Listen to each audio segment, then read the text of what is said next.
Seperti inilah kondisinya pas kami pulang ibadah kemarin. Di tengah rumah masih ada sisa lipatan saya semalam.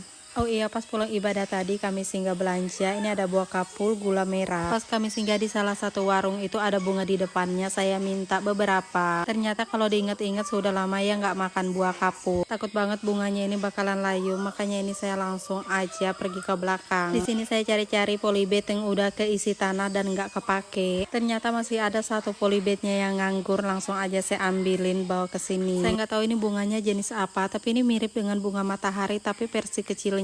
Untuk bunga yang udah saya masukin di polybag ini saya taruhnya di tempat teduh supaya nanti itu enggak layu. Oke, ini saya mau lanjutin bikin jamu yang udah saya bikin tadi malam. Jamunya ini saya mau rebusin karena saya tinggal nambahin gula merahnya aja. Minumnya saya pakaikan es batu, cocok banget saya minumnya pas cuaca lagi panas-panasnya. Ini jadinya seger banget.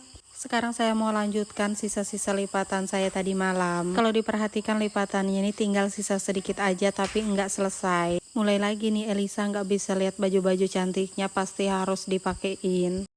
Sekalian nih ada celana yang bolong saya jahitin juga, karena kalau udah ngelipatin mana mau dibongkar lagi. Untuk pakaiannya anak-anak biar mereka yang susun sendiri ke dalam lemarinya. Biar nanti kalau mereka perlu pakai pakaiannya itu mereka tahu posisi pakaiannya itu di mana. Sekalian biar mereka juga belajar bertanggung jawab dengan pakaian mereka sendiri. Kalian jangan heran ya kalau pas isi suara itu suara anak-anak itu rame banget. Karena di konten sebelumnya itu ada yang bertanya kenapa kok kalau isi suaranya itu suara anaknya rame banget teriak-teriak. Karena saya isi suara itu di dalam rumah dan juga ada anak-anak.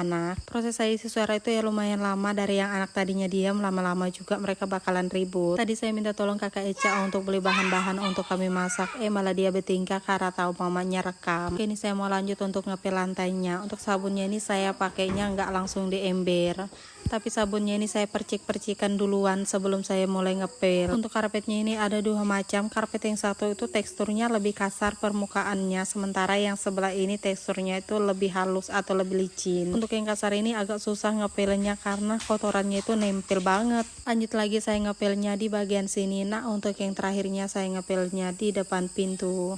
Dan di sini tuh udah sore aja, mungkin sekitaran jam 3 sore. Saya mau masak-masak karena perut udah mulai lapar. Tapi ini saya mau panenin bayamnya. Saya penasaran dengan rasa bayam yang merah. Nggak tahu kenapa ini bayamnya tumbuhnya itu nggak serentak. Ada yang kecil dan juga yang besar. Saya taburin benihnya itu banyak, tapi ini tumbuhnya cuma beberapa. Untuk kangkungnya belum cukup untuk dipanen. Lanjut untuk masak, tadi itu ikannya udah saya marinasi pakai garam dan juga penyedap. Sengaja aja bumbunya nggak saya taruhin di awal karena takutnya bakalan gosong sebelum matang. Untuk bumbunya saya taruh di olesan aja. Ini saya pakainya bumbu racik, ada minyak goreng, kecap, dan juga saya tambahin gula merah sedikit. Sudah gini aja, tinggal diaduk-aduk aja sampai merata. Saya ngoles bumbunya ini pas ikannya sudah hampir matang, jadi cuma sebentar aja. Balikin ikannya terus oles-olesin lagi bumbunya sampai ikannya itu kayak gini. Airnya udah mendidih, ini saya masukin bawang, ada timun dan juga wortel. Saya pakai kaldu dan juga garam. Ikannya ini saya angkatin satu dulu untuk pak suami karena pak suami mau makan, mau siap-siap untuk kerja. Ini dia bayam merahnya saya masukkan belakangan. Penampakan sayur beningnya secantik ini. Untuk rasa bayamnya itu sebenarnya sama aja.